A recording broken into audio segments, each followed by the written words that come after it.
Guys आज Amy का big science quiz है। Amy all the best. Emma, are you ready for that? सारी तैयारी होगी आपकी? Fully ready हो। किसने तैयारी कराई है? पापा ने कराई है भाई आज तो। कल तो रात को 12 बजे तक दोनों पढ़ाई कर रहे थे भाई। हाँ बोल दो बाप बेटे। बाप बेटी पढ़ाई कर रहे थे भाई रात को 11-12 बजे तक। और कल मैंने 2 घंटे लगाकर स्नो साफ करी है। और देखो आज इतनी हवा है भाई, आज तो बहुत ही ठंड है। पता है पहली बार हमने सुना है विडबी में जब से हम लोग आए हैं कि स्कूल बसेस कैंसिल हुई है वेदर की वजह से। और स्नो नहीं हो रही है, देखो आपको धूप भी दिख रही होगी बट हवा, ये दिख रहा है पेड़ कैसे हिल रहा है। इतनी हवा है ना, उस वजह से स्कूल की बसेस भी कैंसिल हो गई हैं। और पूरी रात स्नो होती रही है। सारा साफ किया हुआ खत्म। बाय गाइस, मौसम का हाल देखो। मतलब मैं अंदर बैठी थी और ऐसे धड़ धड़ धड़ की आवाजें आई बाहर, तो मुझे लगा क्या हो गया देखने आऊं। और ये देखो सारी स्नो उड़ रही है। एक तो इतनी स्नो है और एक इतनी हवा है, तो ऐसा लग रहा है पता नहीं वाइट तूफान आ गया हो। इस वेदर में ड्राइव करना बहुत रिस्की हो सकता है, इसीलिए स्कूल की बसेस की छुट्टी हो गई है।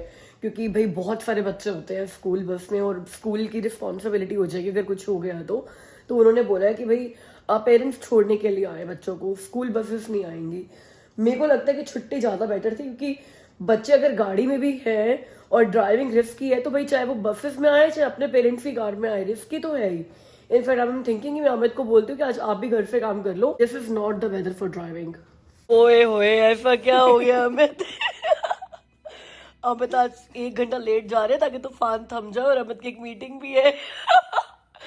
और पता नहीं ऐसी कौन सी सीरीज देख रहे हैं भाई, सब रोए जा रहे हैं। मैं तो अपने ऑफिस में काम करी तो मुझे तो पता नहीं क्या चल रहा है, क्या हो क्या गया भाई, ऐसा क्या है? अरे पहले तो देख कौन सी रही हो। मेरे ख्याल से मैं नहीं चला रही, डेविल इन ओहायो वही देख रही हो ना? वो नहीं देख रहे तो फिर कौन सी देख रहे हो? जीजी एंड नेट। जीजी एंड नेट क्या है इसके अंदर, स्टोरी बता दो। हाय राम, अभी तो शुरू हुई है। अभी शुरू हुई है, रो क्या पागल हो गए हो? I am just thinking life कैसे एकदम टर्न ले लेती है। दिस गाय मतलब वेकेशन पे गए हुए हैं, इसने पानी में जंप किया है और इसके माइंड में वो पानी में जंप करने की वजह से, प्रेशर की वजह से स्वेलिंग हो गई है and now he is in coma.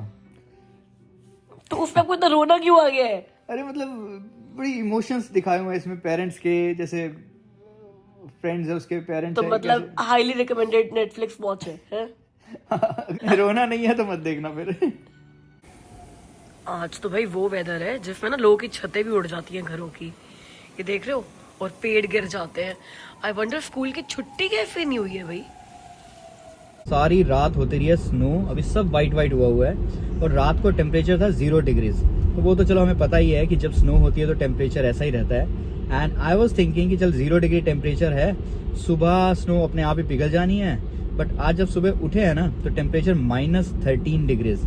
तो मेरा जो सपना था ना कि स्नो अपने आप पिघल जाएगी और हटानी नहीं पड़ेगी, वो सपना हो गया चकनाचूर। और सुबह जब एमी को छोड़ने गया हूँ तो शिल्पा की कार भी मुझे खुरच के साफ करनी पड़ी, इतना ज़्यादा फ्रीजिंग हो गया सारा कुछ। तो बाकी चलो मैं अपने ऑफिस के लिए निकल गया हूँ। मम्मा को भी कॉल किया था, मम्मा ने फ़ोन उठाया नहीं। मम्मा गए हुए हैं चंडीगढ़, मेरे कजन्स रहते हैं चंडीगढ़, तो मम्मा उनके घर गए हुए हैं। और कल भी मम्मा से बात नहीं हो पाई थी, आज भी मम्मा से बात नहीं हुई। आई थिंक कहीं बिजी होंगे, इधर उधर निकले होंगे। तो मम्मा का बाद में मैसेज तो आया था कल, बट देन उस टाइम मैं ऑफिस में था। अभी देखते हैं अगर थोड़ी देर में कॉल आ गया मम्मा का तो वेल एंड गुड, नहीं तो गाने सुनते सुनते ऑफिस जाएंगे आज। वैसे है तो बड़ी अजीब सी बात ना, दिन के टाइम टेम्परेचर माइनस में है और रात को 0 हो जाता है। तो ये आज भी है, कल भी है और मेरे ख्याल से इस पूरे हफ्ते ही है। थोड़ा अजीब सा सिचुएशन नहीं है? नॉर्मली रात को टेम्परेचर माइनस में जाता है, यहाँ उल्टा चल रहा है। यहाँ दिन के टाइम टेम्परेचर माइनस में और रात को 0 हो रहा है। और आपको पता है एक और न्यूज़ बताता हूँ आपको, अभी लास्ट वीक की न्यूज़ है ये, और आप गूगल पे सर्च भी करके देख सकते हो। Florida is famous for its warm weather. तो बिल्कुल जैसे दुबई में वेदर होता है ना, वैसे ही फ्लोरिडा में वेदर होता है। लास्ट वीक फ्लोरिडा में स्नो हुई है। मतलब जब मुझे भी पता चला था ना, मैं भी शॉक्ड हो गया था। मैं कहा यार पॉसिबल ही नहीं है, किसी ने एआई से वैसे इमेज बना दी होगी। बट जब मैंने वेदर ऐप में जाकर सर्च किया, भाई सच में फ्लोरिडा में स्नो हुई है। अभी तक हम नेचर के साथ प्ले कर रहे थे, अब nature is playing with us. Guys snow के पहाड़ देखो स्ट्रीट पे कैसे बन गए हैं। ये सारी वही बर्फ है जो उठा के हम लोग फेंकते जा रहे हैं, ये पाथवे साफ करने के लिए, ड्राइवे साफ करने के लिए ये। और साथ में वो देखो भाई, इन लोगों ने तो हद ही कर दिया है, इतना बड़ा माउंटेन ही बना दिया है स्नो का। सी अगर अभी भी स्नो नहीं रुकी तो कहाँ जाएगी भाई ये स्नो, बताओ। ये देखो, ये तो इनको मिलना चाहिए अवार्ड सबसे ज्यादा स्नो इकट्ठी करने का अपने ड्राइववे के पास। विटबी सिटी की एक चीज बहुत अच्छी लगती है मुझे, वो ये है कि स्नो होते ही ना with in 1 to 2 hours street बिल्कुल साफ हो जाती है, बिल्कुल। ये देख लो, स्ट्रीट भी साफ है, लोगों के ड्राइववे भी साफ है, पाथवे भी साफ है, वॉकवे भी साफ है, सब कुछ बिल्कुल साफ है। I won't take the name of the cities, लेकिन ऑन्टेरियो में भी ना ऐसी बड़ी सारी सिटीज हैं जहाँ हमारे फ्रेंड्स रहते हैं, जहाँ हम लोग भी रहे हुए हैं, जहाँ पे ना मतलब बहुत लेट स्नो साफ होती थी। और अगर कनाडा की बात करें तो बड़े सारे ऐसे प्रोविंसेस भी हैं जहाँ पे स्नो साफ ही नहीं होती है, या 2-3 दिन साफ नहीं होती। फिटबी में ना सिटी टैक्सेस बहुत ज्यादा है, प्रॉपर्टी टैक्सेस जो कहते हैं। ये अमित और मैं कल भी बात कर रहे थे कि यार बहुत प्रॉपर्टी टैक्स है विटबी में, लेकिन फिर जो ये फैसिलिटीज है ना कि स्नो बहुत जल्दी साफ हो जाती है, और भी जो मतलब स्कूल्स की रेटिंग बहुत अच्छी है। ये मैं इसलिए बता रही हूँ कि मुझे ना अभी भी बहुत सारे कमेंट्स आते हैं उन लोगों के जो कि अपना घर ढूंढ रहे हैं, ढूंढना चाह रहे हैं, तो मुझसे कई बार क्वेश्चन करते रहते हैं कि शिल्पा विटबी सिटी के बारे में बताओ कि हाउ इज इट और रहने के लिए कैसा है। भाई फैमिली फ्रेंडली नेबरहुड है, इसलिए नहीं कह रही कि हमारा घर यहाँ पर है तो मैं बड़ा प्रमोट करी हूँ। इनफैक्ट मुझे तो ना जो विटबी में लोग रहते हैं, पामेला वगैरह हो गए, वो कहते हैं बस कर यार विटबी के बारे में बोलना। लेकिन गाइस मैं वैसे बता रही हूँ, देखो दिखा ही रही हूँ आपको कि स्कूल्स की रेटिंग्स भी यहाँ पे बहुत अच्छी हैं। वैसे तो ओकविल में स्कूल की रेटिंग बहुत अच्छी है, टोरंटो में बहुत अच्छी है, मार्कम में बहुत अच्छी है, लेकिन वहाँ के ना रियल एस्टेट प्राइसेस बहुत ज़्यादा है, हाई है रियल एस्टेट प्राइसेस इन सारी फैसिलिटीज़ की वजह से। मगर यहाँ पर भी स्कूल की रेटिंग बहुत अच्छी है, फैसिलिटीज़ बहुत अच्छी हैं। सिटी की तरफ से जो फैसिलिटीज़ मिलती हैं, स्नो क्लीनिंग हो गई, या फिर जैसे कम्युनिटी सर्विसेज होती हैं, रिक्रिएशन सेंटर्स होते हैं, क्लासेस होती है बच्चों की, इन सब को लेकर ना एवरीथिंग इज टॉप नॉच। और फिर भी जो रियल एस्टेट प्राइसेस है वो कंपेरेटिवली इन सारी बाकी जगह के जो मैं ओकविल, मार्कम, टोरंटो ये सब बता रही हूँ, वॉन, उनके कंपेरेटिवली अभी भी कम है। तो Whitby could be your next home, और हम तो हैं ही हैं। मेरे फ्रेंड्स कहते हैं तू ना सबको विटबी इसलिए प्रमोट कर दिया कि आगे आने वाले कुछ सालों में तूने इलेक्शन लड़ना है, फिर सारी तेरी कम्युनिटी होगी जो तुझे वोट करेगी। नहीं मेरा इलेक्शन लड़ने का कोई मन नहीं है, बस यार आप लोग पूछते हो तो बता रही हूँ। ये देखो गाइस, अगर जिंदगी कनाडा में बितानी है तो बच्चों को छोटे छोटे होते ही सिखा दो स्नो कैसे उठानी है, सुखी रहेंगे, ये कंप्लेन नहीं करेंगे। बड़े होकर जब इनको पूरा ड्राइवे साफ करना पड़ेगा ना, कहीं हमारे माँ बाप ने तो बहुत ड्राइवे साफ करवाए हैं हमारे से, ऐसे बोलेंगे। सारा साफ होना चाहिए, ठीक है। गाइस आज डिनर में बनेगा कुछ स्पेशल, लौकी के कोफ्ते। यहाँ पे मैंने ना लौकी एक कद्दूकस करके बेसन के साथ उसका घोल बना लिया, बहुत सारे मसाले डालकर उसमें, और यहाँ पे बस मैं कोफ्ते तल रही हूँ, और शाम को बनाएंगे इसकी सब्जी। ये तले हुए कोफ्ते हैं यहाँ पे, पहली बार ट्राई कर रही हूँ मैं कोफ्ते की सब्जी। मम्मा के हाथ की तो खूब खाए हैं, लेकिन खुद कभी भी नहीं बनाई, यही सोच कर कि यार पहले तलो फिर सब्जी बनाओ। बट आज लौकी को देखकर ना बस कोफ्ते खाने का मन कर गया। ओके, क्या बर्फ पड़ रही है यार। आज तो मैं घर पहुंचने वाला हूँ बहुत ही लेट, इतनी ज़्यादा बर्फ, बिल्कुल देखो सारा सफ़ेद हुआ हुआ है। वाह, साफ करें पहले बर्फ, ऐसे तो कैसे पहुंचेंगे घर।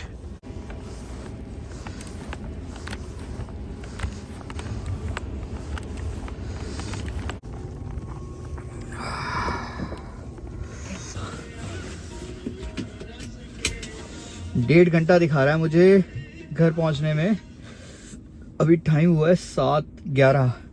चलो ट्रैफिक तो शायद नहीं मिलेगा, बट हाँ बिकॉज ऑफ स्नो सब स्लो चल रहे होंगे।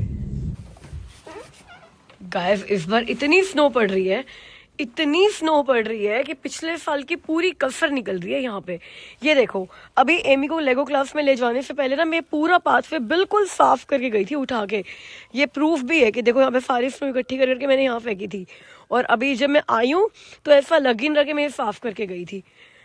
तो अभी अमित को आने में 1 घंटा और है, तो मैं सोच रही हूँ कि फिर से साफ कर देती हूँ, बिकॉज अगर अभी ये मैंने साफ करी नहीं ना तो कल उठाने के लिए बहुत बड़े बड़े हीप पड़ जाएंगे, पूरी रात स्नो होने वाली है। और जब स्नो हो रही होती है ना तो चाहे कितना मर्जी अंधेरा हो, गलियां ना बिल्कुल ऐसे रोशन होती हैं, सफेद सी धुली धुली होती है स्नो से, रात लगता ही नहीं है कि रात है। चलो अब एक काम करती हूँ, साफ कर ही लेती हूँ। स्नो हो रही है लेकिन अभी भी ऐसा नहीं है कि मैं साफ करूंगी तो ये अमित को साफ दिख जाएगी और अमित मुझे शाबाशी देंगे। ये लगता है फिर ऐसे ही भर जाए। लेकिन सोचो अगर मैंने ये साफ नहीं की होती तो इतनी यहाँ पे पड़ी होती और उसके बाद जो अभी इकट्ठी हो गई है वो और होती यहाँ पे।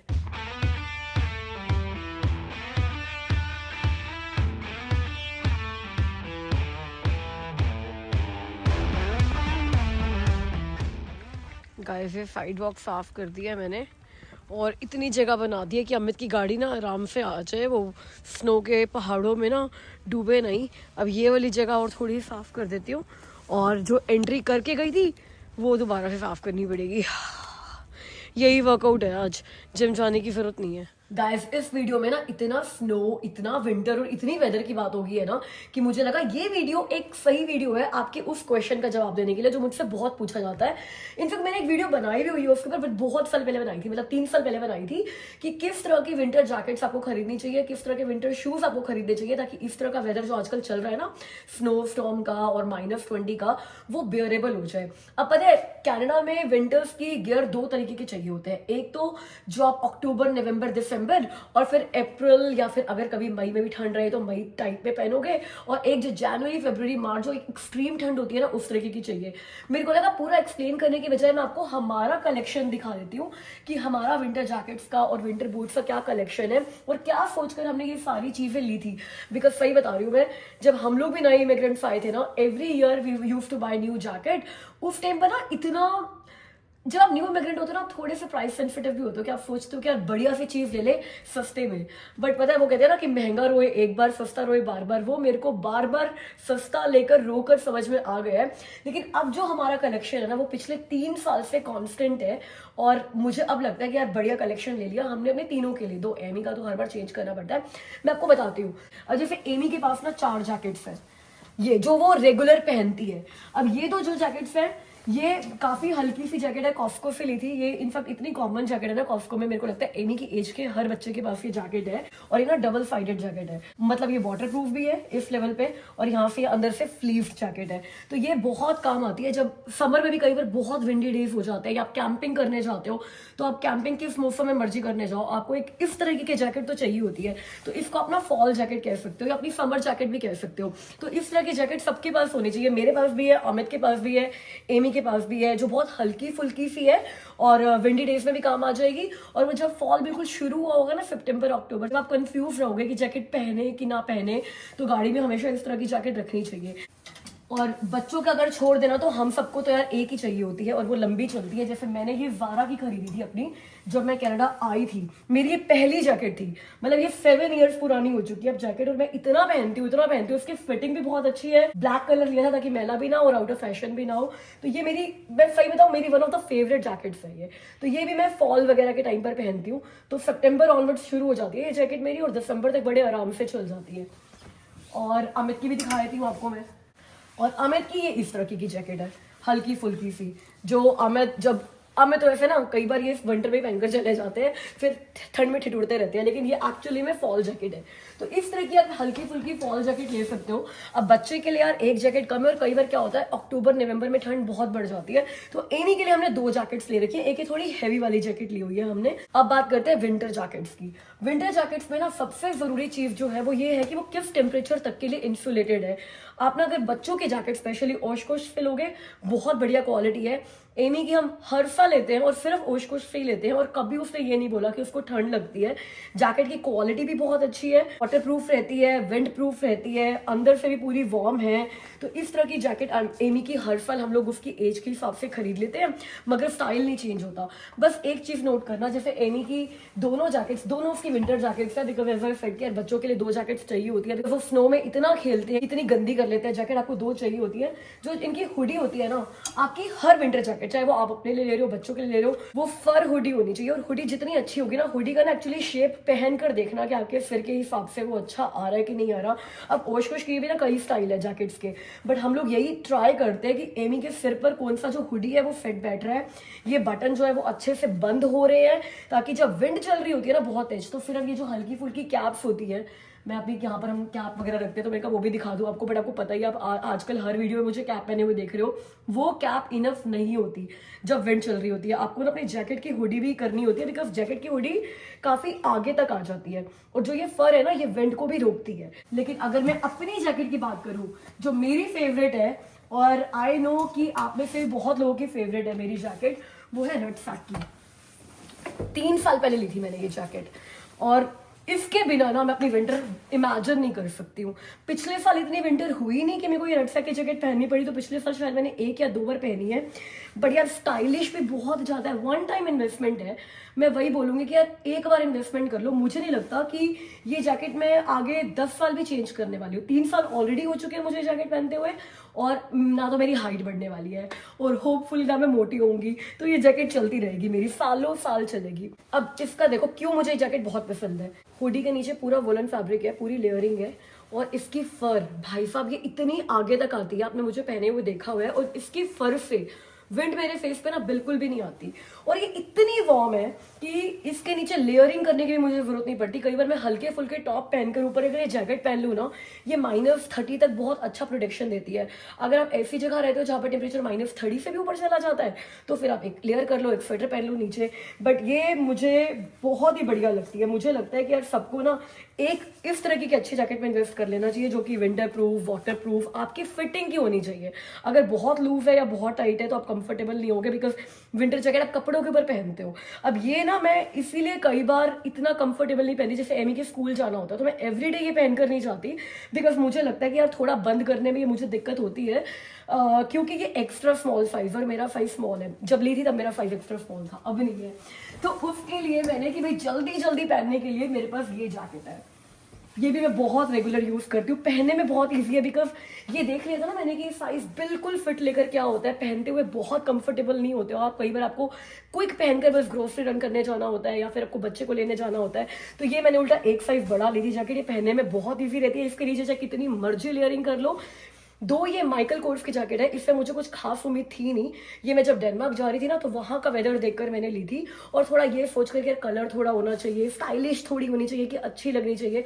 बट सरप्राइजिंगली ये जैकेट भी इतनी वार्म है, मैं कहूँगी जितनी वार्म मेरी रटसैक की जैकेट है ना, जो 700+ की आई थी, उतनी ही वार्म मेरी ये जैकेट है जो मैंने सेल में ली थी बिल्कुल जब विंटर खत्म हो गए थे। ये 300 समथिंग की थी, I bought it only for 150 I guess.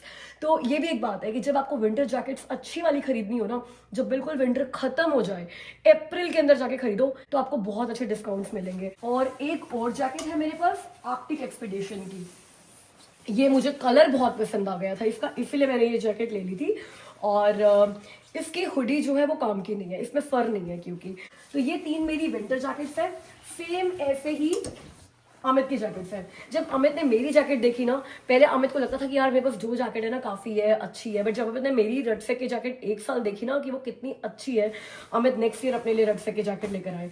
तो अमित की ये जैकेट है 2 साल पुरानी, और मुझे लगता है अमित को भी आगे काफ़ी सालों तक विंटर जैकेट लेने की जरूरत नहीं है। फर देखो यार इसकी, ये जब पहनी जाती है ना जैकेट, बहुत स्टाइलिश भी लगती है, बहुत कंफर्टेबल भी है, और सालों साल चलेगी। तो भाई ऐसा नहीं है, एमी के पास 2 विंटर जैकेट्स है, मेरे पास 2-3 विंटर जैकेट्स है, तो अमित एक से काम चला रहे हैं। अमित के पास भी 2 और जैकेट्स है। ये एक जैकेट है ज़ारा की, तो इतनी भारी जैकेट है ना, मतलब ये पहन रखा हो या कंबल पहन रखा हो एक ही बात है। मतलब देखो वेट इतना ज्यादा है इस जैकेट का। अब अमित कह रहे हैं मेरे पास सारी ना बहुत ही भारी भारी जैकेट्स होगी। आजकल ना नई तरह की जैकेट्स आई हैं जो देखने में बहुत ही हल्की होती है, मगर पूरी इंसुलेटेड होती है और काफी वार्म होती है। तो अब अमित का मन करे कि एक और विंटर जैकेट खरीद ले। चलो ये हमारा सारा जैकेट का कलेक्शन था। ऊपर यहाँ एमी की स्नो पैंट्स रखी हुई है। एमी के पास 3-4 स्नो पैंट्स है, बिकॉज स्कूल में एवरीडे स्नो पैंट भेजनी होती है, बिकॉज इनको बाहर लेकर जाते हैं। और अगर आपको स्नो में खेलने का बहुत शौक है, ट्यूबिंग करने का, स्लेजिंग करने का एंड ऑल, तब भी आपको विंटर पैंट्स चाहिए होती है। विंटर पैंट्स भी इसी तरीके की होती है कि वाटर प्रूफ, सबसे बड़ी बात है वाटर प्रूफ है, ताकि आप स्नो में खेलो तो आपके कपड़े गीले ना हो। और ये इतनी कुशन्ड होती है ना, देखो जैसे ये इतना बड़ा भारी कुशन है इसके अंदर कि आप स्नो में कूदो फूदो, नीचे गिर जाओ, कुछ हो जाओ, आपको चोट नहीं लगेगी। ये एक तरीके से आपने पूरी पैडेड पैंट्स पहन रखी होती है। तो अमित के पास भी है, एमी के पास भी है, मेरे पास एक भी स्नो पैंट नहीं है, वो मैंने लेकर आनी है, वो मेरी लिस्ट में है। अब मैं आपको शूज दिखाती हूँ। देखो, जो चीजें हम लोग जैकेट्स के लिए ध्यान रखते हैं ना, वही सारी चीजें हमें बूट्स के लिए भी ध्यान रखनी है, विंटर बूट्स के लिए, कि एक तो वो वाटर प्रूफ होने चाहिए और जितने लंबे होंगे ना आपके उतना बढ़िया है। क्योंकि ना स्नो में कई बार क्या होता है, इतनी स्नो हो जाती है कि पाइल बन जाता है। तो अगर आपके पास सिर्फ और सिर्फ छोटे विंटर बूट्स है ना, जैसे कि मेरे ये छोटे वाले हैं, तो इसमें स्नो आपके शूज के अंदर, आपकी सॉक्स के अंदर चली जाएगी और सॉक्स गीली हो जाएंगी। ये रियलाइजेशन मुझे अभी नई नई हिट करी है, बिकॉज एमी के इस बार जो मैं शूज लेकर आई हूँ ना, वैसे एमी के पिछले 3 साल से काफी ऊंचे, मतलब यहाँ इस लेंथ तक के शूज थे उसके, विंटर बूट्स। लेकिन इस बार जो मैं लेकर आई, इतनी अक्ल नहीं थी। देखो, मैं अभी भी कह रही हूँ कि 7 साल हो गए कनाडा में आए हुए को, अभी भी वी आर लर्निंग। क्योंकि बाई चांस जितने भी बूट्स आज तक एमी के लिए थे मैंने, वो लंबे ही लिए थे, तो कभी ये पता चला ही नहीं कि इतने छोटे बूट्स में क्या हो जाएगा। अब ये छोटे बूट्स ले लिए इस बार, और ये पूरे के पूरे बूट्स अच्छे से गीले हुए पड़े आज, क्योंकि आज ये लोग बहुत खेले स्नो में, और सॉक्स भी गीली थी। मैंने कहा भाई सॉक्स कैसे गीली हो गई, क्योंकि सारी स्नो बूट्स के अंदर चली गई थी। अब अगर विंटर बूट्स के अंदर भी स्नो जा रही है तो फिर इनका क्या पर्पस है? आपके पैर भी गीले हो रहे हैं, आपकी सॉक्स भी गीली हो रही है, शूज भी पूरे के पूरे अंदर तक गीले हो गए। तो मेरे को लगता है कि चाहे हमने एमी के बहुत अच्छे फोरेल के लिए थे, अगर ये फेल हो गए उसके नए बूट्स लाने पड़ेंगे। अब ऐसे ही मेरे पास ये हैं। अब ये मैंने इसीलिए लिए थे क्योंकि मुझे बहुत अच्छे सेल में मिल रहे थे। मैंने ये पिछले साल लिए थे जब विंटर्स बिल्कुल खत्म हो गई थी, वॉलमार्ट में बहुत बढ़िया विंटर बूट्स की सेल आई हुई थी। इसमें एक अच्छी चीज ये है कि देखो, इसमें ये पीछे जो आपके बूट्स है ना, बिल्कुल टाइट हो जाते हैं। टाइट होने का मतलब है कि आप एक बार पैर डाल लो, फिर उनको अच्छे से टाइट कर लो, तो इसके अंदर स्नो नहीं जाएगी। -20 तक चलेंगे। ये देखो, ये आप जरूर टैग चेक किया करो अपने जैकेट पर भी और अपने बूट्स में भी, कि ये टैग क्या लगा हुआ है, कि किस टेम्परेचर तक के लिए बेरेबल है। जैसे जैकेट्स में ऑलवेज प्रेफर कि -30, -35 की हो, बूट्स में -20। तो ये मैंने इसलिए ले लिया बिकॉज मेरे पास ऑलरेडी ये बहुत अच्छे -40 तक चलने वाले बूट्स थे। ये देखो, ये मेरे फर्स्ट विंटर बूट्स थे। ये ना ब्यूटीफुल बूट्स थे, ये मेरे फर्स्ट बूट्स थे जो मैंने कनाडा में लिए थे, कूगर के थे ये। बट इतने वार्म हैं, इतने बढ़िया हैं, और लॉन्ग भी काफी ज्यादा है। कभी भी मुझे ये दिक्कत नहीं आई कि इनके अंदर कोई मेरी स्नो चली गई होगी या मेरी सॉक्स गीली हो गई है। काफी ज्यादा वार्म है, अच्छी क्वालिटी के हैं, अच्छी कंपनी के हैं, तो स्नो उठाते हुए कोई फर्क नहीं पड़ता कि आपके शूज कैसे हैं। बट कहीं बाहर जाना होता है तो फिर रियली में फर्क पड़ता है। सो आई बॉट दीज 2। ये आप इनको स्नो बूट्स भी कह सकते हो बिकॉज ये सारे के सारे वाटर प्रूफ है, तो स्नो में भी ना ये पैर गीले नहीं करते, बूट्स को कुछ भी नहीं होता। ये मेरे गो टू वाले विंटर बूट्स हैं, क्योंकि ये सब पहनने में ना दिक्कत होती है। आपको लेसेस खोलने पड़ते हैं, लेसेस बंद करने पड़ते हैं, अच्छे से टाइट करना पड़ता है। तो मतलब अगर आपको, जैसे मैं कह रही हूँ कि कोई एक जैकेट चाहिए जो बिल्कुल यूं पहनी, बंद करी और निकल गए, उस तरीके से मैंने बड़े गो टू वाले अपने ये विंटर बूट्स लिए हुए हैं जो पहनने में बहुत ही ईजी हैं। ये भी पूरे स्लीव्ड हैं, तो काफी वार्म है। लेकिन जब स्नो होती है, जब कीचड़ होता है, स्नो पिघल रही होती है, तो ये काम नहीं करता बिकॉज ये फैब्रिक है, काफी वेट हो जाता है। इसके अलावा जो ये वाले बूट्स होते हैं ना, सारे के सारे देखो, इनकी सोल बहुत अच्छी होती है। ग्रिप अच्छी बनी ना बहुत जरूरी है स्नो पे। जैसे जब मैं एमी को स्लेजिंग के लिए लेकर गई थी ना, तो मैंने ये बूट्स पहने थे। अब मैंने स्लेजिंग इन बूट्स में भी की हुई है और इन बूट्स में भी इस बार मैंने ट्राई करी। मैं सही बता रही हूँ, ये ना एक्चुअली बहुत अच्छी कंपनी के बूट्स नहीं है, तो ये भी -30 तक चलने वाले हैं। इनका भी वो वाटर प्रूफ, वेदर प्रूफ, ये सब कुछ था। बट जो ग्रिप इसकी बनती है स्नो में, वो इन बूट्स की नहीं बनती। तो इसलिए मैं कहूंगी कि यार, बूट्स भी एक तरीके की इन्वेस्टमेंट ही है। थोड़े से पैसे अच्छे डालकर एक बार में अगर आप अच्छे ले लोगे, बिकॉज ये कोई फैशन स्टेटमेंट तो है नहीं। किसी घर जाओगे, कहीं पर भी जाओगे, उतार के अंदर जाना है। ये तो है नहीं कि स्नो से भरे हुए बूट्स आप कहीं अंदर लेकर जाओगे। हाँ, कभी शॉपिंग वगैरह करने जाते हो और बाहर स्नो है तो जरूर आपको पहनने पड़ेंगे। बट हाँ, अगर अच्छे बूट्स आपने ले रखे हैं तो उनकी ग्रिप बहुत अच्छी बनती है। स्नो में चलते हुए वो कितने कंफर्टेबल है, फिसल ना जाए। इन बूट्स के साथ ना मैं जो वो ब्लैक आइस होती है ना, उनके ऊपर भी ना बड़ा कॉन्फिडेंस के साथ चल सकती हूँ, बिकॉज मुझे पता है कि ब्लैक आइस पे भी इनकी ग्रिप बहुत अच्छी होती है। अब ये मैं एक बार स्लेजिंग कर ली है इन बूट्स में, ब्लैक आइस पे तो मैं ये बूट्स पहनकर चलने का रिस्क कभी भी नहीं लूंगी। और अब अगर अमित के बूट्स की बात करूं तो अमित ने एक ही ले रखे हैं, ये वाले। ये अमित ने कूगर के ही लिए थे। अमित के लड़कों के जितने लंबे होने चाहिए उतने ही लंबे हो कि लड़के बहुत हाई बूट्स तो पहनते नहीं है। अमित तो ये भी कभी नहीं पहनते। बट इसकी ना सोल देखो, क्योंकि अमित कितने साफ सुथरे रहते हैं बिकॉज यूज तो होते ही नहीं। अब इनकी सोल में ये ग्रिप देख रहे हो कितनी अच्छी बनी हुई है। जो ये लाइंस वगैरह, ये स्नो में ना पकड़ बहुत अच्छी बनाती है। तो आपको विंटर बूट्स लेते हुए यही देखना है कि वाटर प्रूफ हो, सोल उनकी बहुत अच्छी हो, और जितना ऊंचे आप ले सकते हो उतने ऊंचे आप लो। सो गाइस, ये था हमारा सारा विंटर कलेक्शन जैकेट्स का और बूट्स का। आई होप आपको कलेक्शन भी अच्छा लगा होगा, वीडियो भी अच्छी लगी होगी और मैं भी आपको अच्छी लगती हूँ। तो प्लीज वीडियो को लाइक कर दो, चैनल को सब्सक्राइब कर दो अगर अभी तक नहीं किया तो। 2 बर्थडे शाउट आउट है मेरे पास। एक तो मेरी सिस्टर का बर्थडे था 28 जैन। बताओ, मैं अपनी सिस्टर का बर्थडे भी बिलेटेड बर्थडे शाउट आउट दे रही हूँ। तो प्लीज अगर आपके बिलेटेड बर्थडे शाउट आउट आते हैं तो नाराज मत होना। ऐसे ही होता है। तो मेरी सिस्टर आइना का बर्थडे था 28 जनवरी और 29 जनवरी मतलब आज बर्थडे है क्लाइटन कार्दोफो का। तो क्लाइटन और आइना wish you very happy birthday मेरी तरफ से, मेरी पूरी चिटचट फैमिली की तरफ से। तो चलिए गाइस अब मुझसे मिला अगली वीडियो में, तब तक के लिए ख्याल रखना, बाय।